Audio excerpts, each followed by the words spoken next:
Welcome back to Nifty Notions. I'm Andrew. And I'm Jason. Today, Jason's got an interesting question for me. What's your question, Jason? I do. Something I think you'll enjoy Yeah. the answer to. Yep. What's the origins of the London street bollards? So what is a bollard, you might be asking yourself? I'm sure you know. Yeah, I do, but So let me show you what it looks like. Right. That's a London street, Yes. and that's London street bollard. So that's what I'm referring to. And my question to you is, what are the origins of those?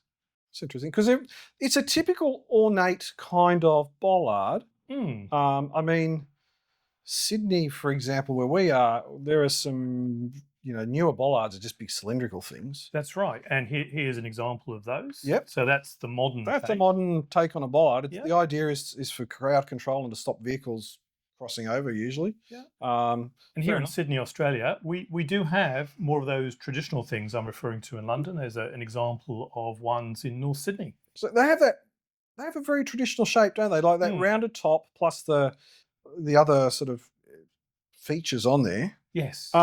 Jason, I have no idea why they look like that. And yet that's the style we see, isn't it? Yeah, you see that everywhere. I mean, we've got that in Sydney, we've got it at obviously London, and probably all over the world they probably look like that. Yes. So Jason, where do they come from? Well, it's a fascinating historical parody almost. Mm-hmm. In the 17th century, to moor the ships in London, they needed something to moor the ropes with, right? Right.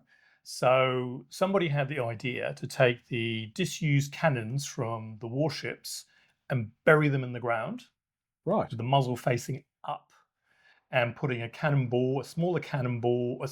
bigger cannonball on top to wedge that in, and they became the moorings for ships in London.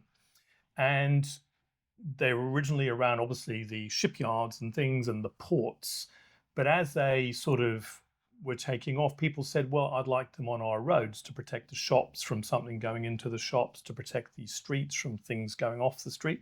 So the bollards then became, more cannons were used to fulfill that. So the 17th century was the start of these particular cannons being used. They're real cannons from real ships. And then later on in England, of course, they became replicas once we didn't have those. And there's a interesting little because you don't want people sort of ripping these off and turning them into weapons, do you? No, you don't. No, that's right. They're kind of very unable to be done, unused as weapons. But there's a bit of a myth about these because 1805, the Battle of Trafalgar, was the battle against Napoleon. Of course, the British fought the French, and Britain won that particular battle, and they captured all the French ships, and with that came stripping the French ships and trying to reuse the cannons on the British ships. But the French configuration was different; it were bigger, and so they couldn't retrofit them in the British ships. So the myth is that as an act of showing off they won the war, they stuck all these cannons in London concrete. Right. And that's the myth that exists today, that a lot of the cannons we see as bollards in London are in fact from the Battle of Trafalgar. So is it fact or myth? I think it's a myth. Okay. Most people think it's a myth. There's no evidence to say these cannons are from French ships. Right. But that kind of did become folklore. Right. So the spoils of war. Indeed. Right. Indeed. And then you'll see, as other countries required similar things, that even in Australia, there was a need to have bollards of some kind, and they fashioned them against what the British had done. And today, when we see replicas being used, then they have that shape. Be interesting. Be interesting for people out there to write in the comments if you see these bollards in different parts of the world. I mean, we obviously have them here because of our connection to Britain.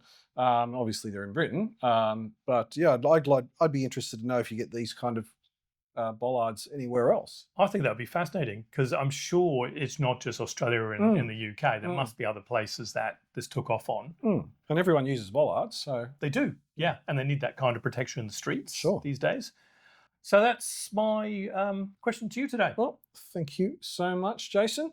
And if you've enjoyed what you've been seeing, give us a thumbs up and subscribe. It's free. And don't forget to share this with your friends. This is Nifty Notions. My name's Andrew. And I'm Jason. We'll see you next time.